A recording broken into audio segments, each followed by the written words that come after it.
In a slowdown, one that means a steep drop-off in parking tickets, as well as tickets for offenses like carrying open containers of alcohol or public urination.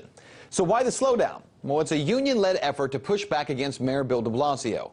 The police union believes that de Blasio has thrown police under the bus and supported anti-police protesters. Rolling Stone's Matt Taibbi writes, quote, "I don't know any police officer anywhere who would refuse to arrest a truly dangerous criminal as part of a PBA-led political gambit." So the essence of this protest seems now to be about trying to hit de Blasio where it hurts, i.e. in the budget, without actually endangering the public, end quote. But is the slowdown actually a bad thing? Or is it actually putting police in New York back into their correct role of arresting those who endanger the public instead of policing for profit? I was joined earlier by journalist and author Matt Taibbi, and I began by asking him about that issue of policing for profit, or as it's known in New York as the broken window policy, and whether or not it's unique to New York. Oh yeah, absolutely, and it's spread through pretty much every major metropolitan area in the country. There's one version or another of the same kind of policing tactic. Yeah, so the problem with these policies, obviously, it's the ticketing policy, right? So every time you see a police officer, people, immediately reach for their wallet. They're going to take something from me, right? Whether I'm going to get ticketed for driving the wrong way, parking the wrong way. There's this concern. Isn't there kind of this problem where policing for profit created this disdain between the public and police in the first place? Yeah, I think so, and I've talked to a lot of police officers who complain about it themselves. I wrote a book about this subject, and a lot of police talk about wishing to go back to the old days when they just responded to calls and fought crime and investigated crime and developed sources and informants. This new tactic, this broken windows tactic, is kind of a little bit like commercial fishing. Basically what you do is you throw a net over a whole neighborhood, you pull in everybody for every tiny small thing, and then the idea is to get people who have guns or warrants, and then you throw everybody else back.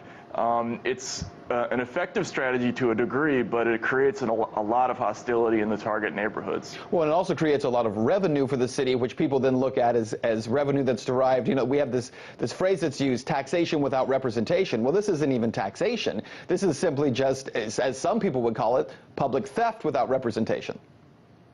Yeah, there's really two issues here. The police in this slowdown, they're halting handing out parking tickets, which are enormously lucrative for the city, and then they're also not doing these quality of life summonses, which are a huge hardship on the people who get them, but make significantly less money for the city.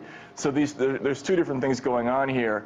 It definitely is a revenue driver for the city, this mass regime of handing out tickets, and it does strike the ear a little bit funny when you hear police union leaders talking about how we're only going to arrest people when we, quote, have to. It seems like that should be the real function of police generally. If they're ticketing and arresting people when they don't have to, then something's up, and that's not right. As you know, there are a lot of advocates and a lot of activists around the country who have been calling for police to go back to those policies and say, your job is to protect the public. It's not to be a revenue driver. You pointed out some inconsistency in why NYPD has been doing this. Shortly after the execution-style shootings of officers Ramos and Liu, the union leaders told their members to respond to all calls with 2 patrol cars and to make arrests only when, as you mentioned, absolutely necessary to avoid potential copycat attacks following the Ramos and Liu assassinations. But that story has been, I guess the right word is evolving over the last few weeks, has it not?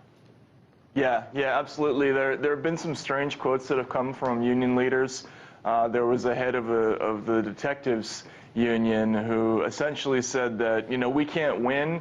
When we give out tickets, people call us robotic and unfeeling, but when we exercise discretion and show feelings, we're called, agitators. And, that's a strange thing. What that suggests is that part of this is that they're trying to show discretion and trying to show sympathy with a public that is tired of getting these tickets. I don't necessarily buy that. I think what's actually going on here is that the police are trying to hurt de Blasio in a way that also doesn't open themselves up to attacks of leaving the city unsafe. And they're now trying to spin this as we're also trying to give up on an unpopular policy. But I don't think that was the intention. Well, it's interesting here, and I noticed in your work you mentioned specifically the left-right paradigm that's kind of being shattered through this particular frame. What's interesting to me as we look at this is In the city of New York right now, is there an uptick in crime? Are we seeing an uptick in violence? Are we seeing an uptick in the need for officers to arrest people when absolutely necessary? Or is there kind of that facade that's being unveiled at this point? No, there isn't, and that's consistent with what a lot of social scientists have known for quite a long time, which is that violent crime, all forms of crime, but particularly violent crime, has been dropping for decades, separate and apart from broken windows, even before it was implemented in the city. And no one really knows the explanation for this. There are a lot of different theories. Some of them are really bizarre. Some people believe seriously that it has to do with the lack of leaded gasoline, that there's just less strange behavior because there's less mental illness. Some people believe it's an influx of immigrants. But this, the end of this lockdown has not prompted a wave of crime the way we saw, for instance, in the blackouts in the 70s, which tells you that something else is going on with the drop of crime, that it's not necessarily these policies that are causing it. Well, I know you'll continue to follow it. Author and writer for Rolling Stone magazine, Matt Taibbi, thanks so much.